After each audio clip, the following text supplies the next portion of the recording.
इसके बाद हम लोग यह जानेंगे कि अरब भूगोलवेत्ताओं ने आर्थिक भूगोल के क्षेत्र में अपना योगदान किस प्रकार दिया है। आर्थिक भूगोल मुख्य रूप से मनुष्य के आर्थिक गतिविधियों से संबंधित रहा है। आर्थिक भूगोल में इनके योगदान के कारण ही अरब भूगोलवेत्ताओं को प्रथम आर्थिक भूगोलवेत्ता कहा जाता है।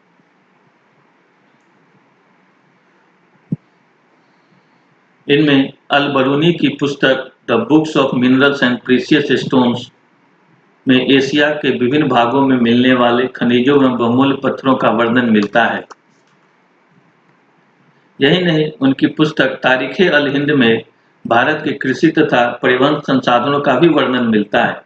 इब्न बतूता की पुस्तक में भी भारत तथा चीन के विस्तृत भागों की जानकारी दी गई है।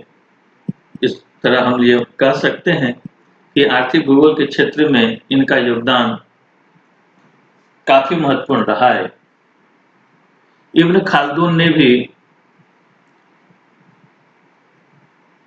व्यापार को परिभाषित करने का प्रयास किया।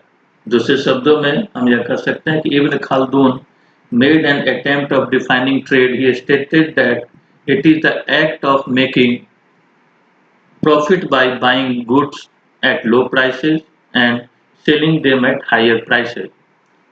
Writing also covered famous marketing centers at the local, regional and international level. Writers gave accounts of the goods that entered into commercial transactions and the routes used for their delivery.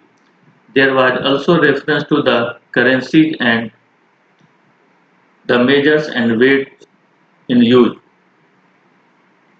यानी आर्थिक भूगोल के क्षेत्र में अरब भूगोलवेत्ताओं का काफ़ी विस्तृत योगदान भूगोल के क्षेत्र में मिला है।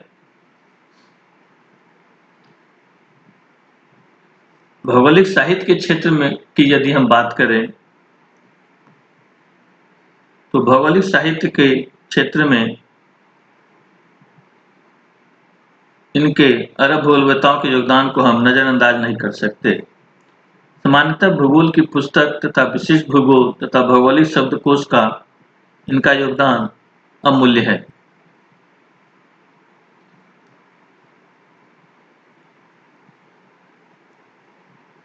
फ्रेंड्स, स्टूडेंट्स, सबसे अधिक ग्रंथ यदीर्षि महोदय ने लिखे हैं। आपको यह जानकर आश्चर्य लगेगा कि जकाउत का विश्व प्रसिद्ध शब्दकोश आज भी प्रसिद्ध है। इसी तरह अल बरूनी, अल इदरिसी, इब्न बतूता, अल मसूदी, अल फरगनी तथा कई अन्य अनेक अरब भूगोलवेत्ताओं ने भी भौगोलिक साहित्य को अपनी कलम से आधार प्रदान किया है। इस तरह भौगोलिक साहित्य के संवर्धन, संरक्षण एवं सुरक्षित रखने में अरब भूगोलवेत्ताओं का योगदान काफ़ी महत्वपूर्ण माना जाता है।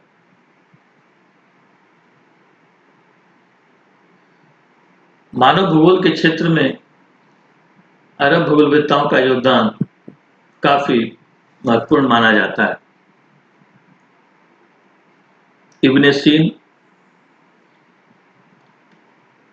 अल इदरिसी, अल मसूदी तथा इब्न खाल्दून ने इस क्षेत्र में महत्वपूर्ण कार्य किया है। ये सभी महान यात्री थे और विश्व के विभिन्न भागों की यात्रा कर इन्होंने वहां के मानव एवं वातावरण के बीच का विश्लेषण प्रस्तुत किया है। इब्न हाकल तथा इब्न बतूता ने 30 वर्षों तक लंबी यात्राएं कर लगभग 7500 मील की दूरी तय की थी। दोनों के वर्णनों को क्षेत्रीय भूगोल का महत्वपूर्ण अंग माना जाता है। इन्होंने मुख्य रूप से ग्रीक, यूरोप, एशिया और रोमन साम्राज्य तथा उत्तर पूर्वी एशिया की यात्राएं की थी। अरब प्रायद्वीप और भारतीय प्रायद्वीप का सागर अरब यात्रियों के प्रभाव एवं क्षेत्र होने के कारण ही अरब सागर के नाम से आज भी जाना जाता है। अल इदरिसी ने विशेष रूप से भारत तथा दक्षिण एवं दक्षिण पूर्वी एशिया की यात्रा की थी। इसी प्रकार इब्न बतूता ने भी भारत के साथ चीन एवं एशिया के विस्तृत भागों की यात्रा की थी, किंतु इनकी पुस्तकों में भारत एवं चीन का विशेष वर्णन मिलता है। अल इदरिसी ने भारत पर एक पुस्तक लिखी जिसे सिंधु नदी एवं इसके उपजाऊ मैदान का वर्णन इसमें किया गया है। उपयुक्त कई ऐसे कार्य इन लोगों ने किया जो मानव भूगोल को संवर्धित करने में आगे रहा। इनके कार्य विशेष महत्व के रहे हैं, यद्यपि इन भूलवेत्ताओं द्वारा क्रमबद्ध में प्रादेशिक तथा भौतिक एवं मानव भूगोल शब्द का प्रयोग नहीं किया गया, फिर भी इनके कार्य इस दिशा में विशेष महत्वपूर्ण माने जाते हैं।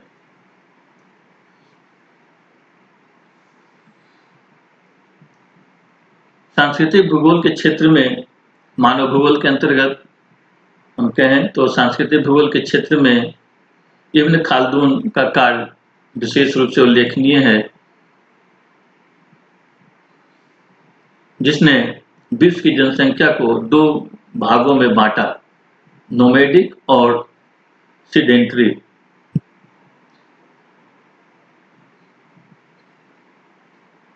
इब्न खाल्दून के अनुसार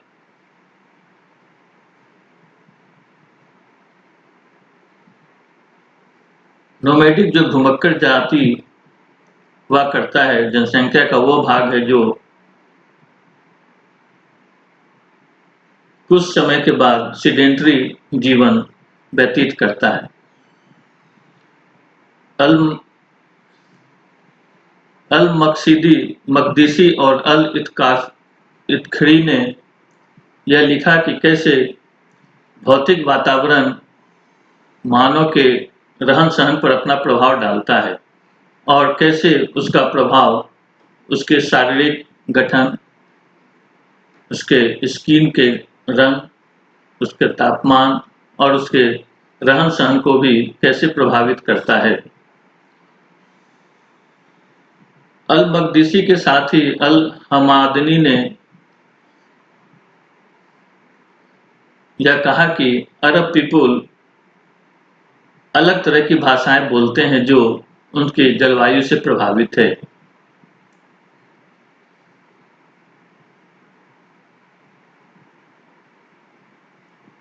इब्न खाल्दून ने अपनी पुस्तक में गैर अरब क्षेत्र के समुदायों का भी वर्णन किया और उनके क्षेत्र का, वहां पाई जाने वाली विशेषताओं का भी उन्होंने उल्लेख अपनी पुस्तकों में किया है। नगरीय भूगोल के क्षेत्र में अरब भूगोलवेत्ताओं का योगदान भी रहा है।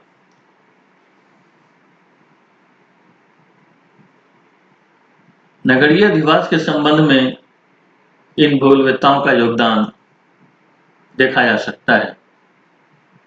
अल ख्वारिज़मी ने अपनी पुस्तक सूरत अल अर्द, जिसे डिस्क्रिप्शन ऑफ द अर्थ कहा जाता है, में 539 शहरों के लिए अक्षांश और देशांतरों की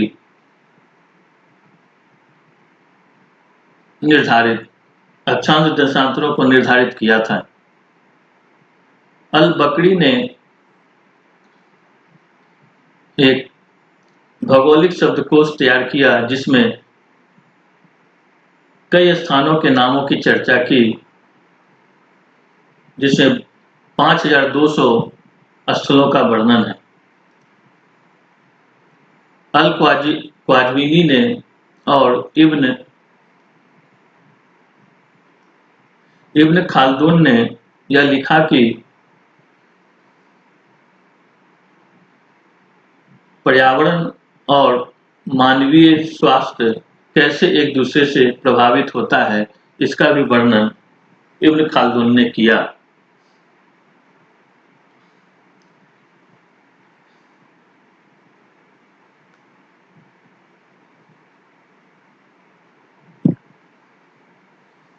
मेडिकल भूगोल या चिकित्सा भूगोल के क्षेत्र में भी इन अरब भूलवक्ताओं का योगदान देखने को मिलता है।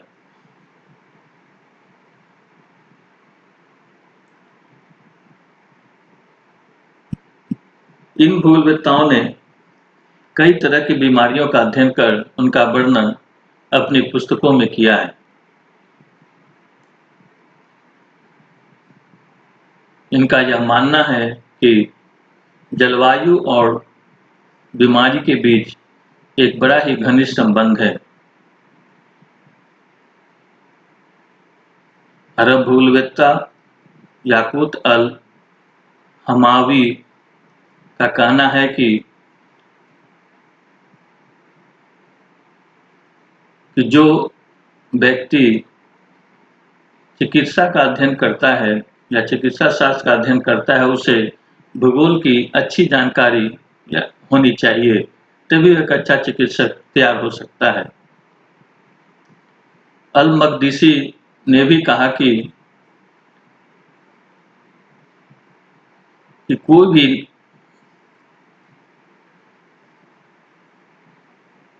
अल मकदीसी ने यह कहा कि the inhabitants of Baghdad had a low rate of life expectancy, जिसका कारण उन्होंने जलवायु को माना। इसी तरह कई अन्य बीमारियों को भी इन भूगोलवेत्ताओं ने जलवायु से संबंधित कर इसका स्पष्ट उल्लेख अपनी पुस्तकों में किया। वास्तव में अरब भूगोलवेत्ता भौगोलिक ज्ञान के विकास में महत्वपूर्ण योगदान देते रहे, जिसका मुख्य कारक या तत्व इस प्रकार से हम रख सकते हैं। पहला, मुस्लिम संस्कृति का विकास। मुस्लिम संस्कृति का विकास होने से अरबवासी इसके प्रचार और प्रसार में लगे रह गए। इस दौरान उन्होंने विश्व के कई भागों का दौरा किया और फिर वहां के मानव एवं वातावरण के बीच के संबंधों का अध्ययन कर उसका वर्णन किया। दूसरा, जिसका प्रभाव इन अरब भूगोलवेत्ताओं के ज्ञान पर पड़ा, उसमें था प्रार्थना के लिए दिशा एवं समय का ज्ञान। मुस्लिम संस्कृति होने के कारण इन अरब लोगों को अल्लाह की इबादत करने के लिए मक्का के संदर्भ में ही दिशा एवं समय का ज्ञान निर्धारित करना आवश्यक था। इस कारण इस दौरान इन्होंने एस्ट्रोनॉमी, मैथमेटिकल ज्योग्राफी तथा कार्टोग्राफी का विकास किया और इस क्षेत्र में अपना योगदान भी दिया। भ्रमणशील प्रकृति। अरब प्रदेश घुमक्कड़ जनजाति का प्रदेश रहा, जहाँ के लोग भ्रमणशील प्रकृति के थे। आरंभ से ही भ्रमणशील प्रकृति होने के कारण ये अरब यात्री विश्व के कई देशों का दौरा कर चुके, जिससे उन देशों के क्षेत्रीय भूगोल के रूप में वर्णन कर इन लोगों ने क्षेत्रीय भूगोल का बीज बो दिया था।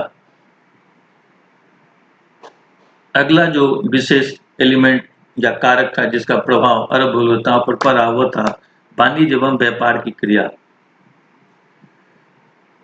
अरब यात्री होने के कारण वाणिज्य और व्यापार से भी इनका बड़ा घनिष्ठ लगाव रहा, जिसके कारण अरब भूगोलवेत्ताओं ने आर्थिक भूगोल के क्षेत्र में अपना योगदान दिया। और अंततः जो सबसे बड़ा कारक अरब भूगोलवेत्ताओं को प्रभावित कर गया, वह था वहां का मरुस्थलीय वातावरण। वास्तव में जहाँ की प्राकृतिक सुविधा, खासकर मरुस्थलीय और अर्धमरुस्थलीय वातावरण ने इन खोजी अरब भूगोलवेत्ताओं के ज्ञान में वृद्धि के लिए प्राकृतिक रूप से सहायता प्रदान किया। इसी कारण कई भौतिक एवं एस्ट्रोनॉमिकल भूगोल का विकास यहाँ किया गया। इस दृष्टि से अगर देखा जाए तो अरब क्षेत्र जहाँ की जलवायु रहने के अनुकूल नहीं है, फिर भी यहाँ के भूगोलवेत्ताओं ने समय और क्षेत्र के अनुसार अपने ज्ञान को विस्तृत किया, उसे संवर्धित किया और कई प्रकार के भौगोलिक ज्ञान को संरक्षित कर हमारे सामने प्रस्तुत किया। कुछ विद्वानों के नाम हम यहाँ लेना चाहेंगे जिन्होंने अरब क्षेत्र को संरक्षित करने का काम किया या वृद्धि करने का काम किया। इसमें प्रमुख रूप से इब्न बतूता का नाम आता है। उसके बाद अल इदरिसी, अल मसूदी, अल बल्खी,